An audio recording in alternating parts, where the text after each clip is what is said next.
Those first moments when your heart is racing, your palms start sweating, those are the craziest moments. And they hit everybody at a different place in time.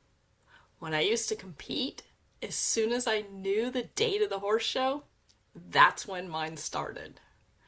Welcome to Turn Riding Fear Around podcast. Simple methods to overcome fear and start riding again.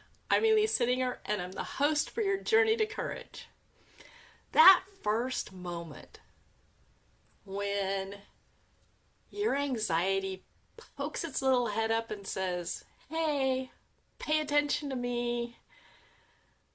That's usually when we start to feel we've lost control. Our brain stops giving us useful information. Our body goes into flight, fight, or freeze mode, just like our horses. And we forget all the things that we know. When fear has been practiced long enough, and I showed every other weekend, so I was practicing a lot of fear. But when we practice it long enough, we practice keeping that anxiety and fear in the forefront, which is not us being in control. And it takes away our decision-making ability. But we can practice keeping our mind with us. We can practice keeping our body with us. We can prepare so that we stay present in our mind and our body. Fear may show up, but we can still be the eye of the storm and lead ourselves through it. So in my example is a horse competition. For me, it was a storm. And instead of being the eye of the storm, I used to get caught up in the chaos of the storm. And that was my thoughts. What if I hurt my horse? What if I don't do good? What if, what if, what if, what if? I had more what ifs about what could go wrong than anything that ever really happened. So what can we do about this? It can be when you're getting on at the mounting block. It can be thinking about getting on at the mounting block. It can be when you go to walk or trot, when you go to canter, when you go to jump, when you go to hack out on the trail. It's not the same for everybody, but you're not alone. Even professional trainers feel it at times. They may not admit it, they may not recognize it, but they feel it.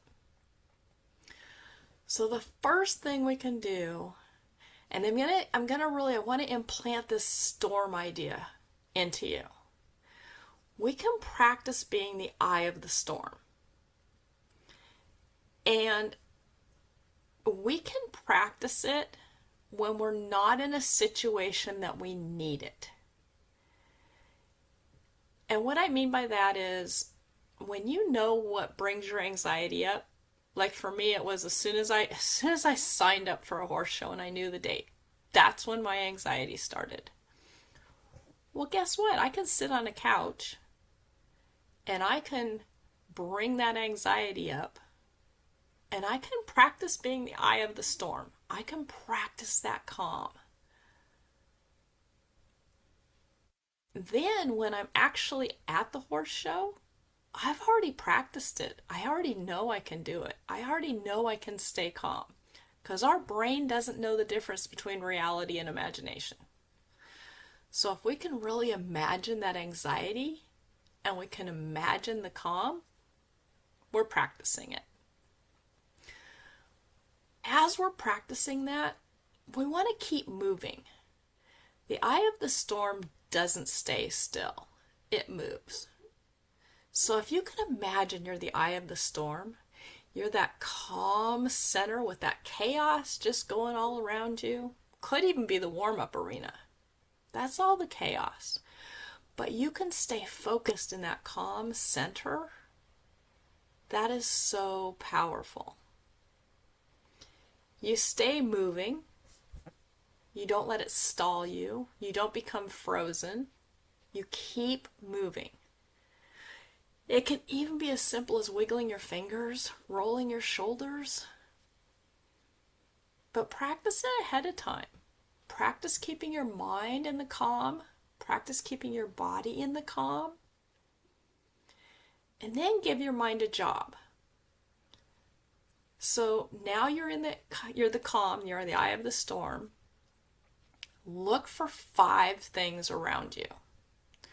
So for me, with the competition example, look at the jumps in the warm-up arena.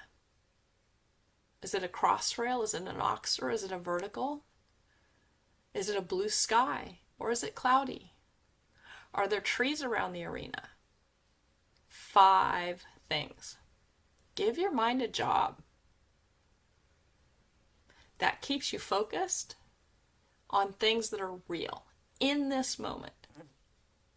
It takes it away from the what ifs. It keeps you in the eye of the storm. It keeps you that calm. So again, practice being the eye of the storm ahead of when it happens. And then start adding in some anxiety and practice it when there's things that are really anxious for you. So keep practicing that eye of the storm. Keep moving. Practice it while you're moving. And then give your mind a job. Keep it busy. Don't let it waddle around in the what ifs. Give it a job to do. And if you count 5 things, look at 5 things, describe them, and it's still, anxiety comes up again, do 5 more.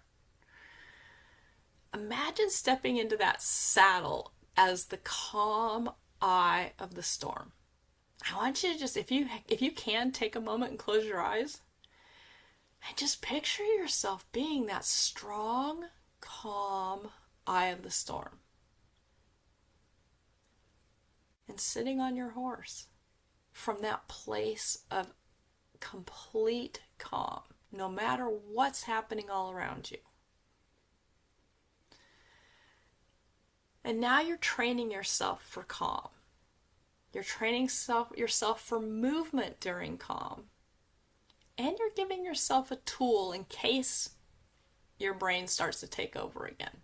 How to bring it back to the eye of the storm. I'd love to support you on a Calm Ride strategy call. If you're interested in getting a little personal help, I'd love to chat with you. It's free. I'll put a link in the description below. You guys have an amazing day. See you.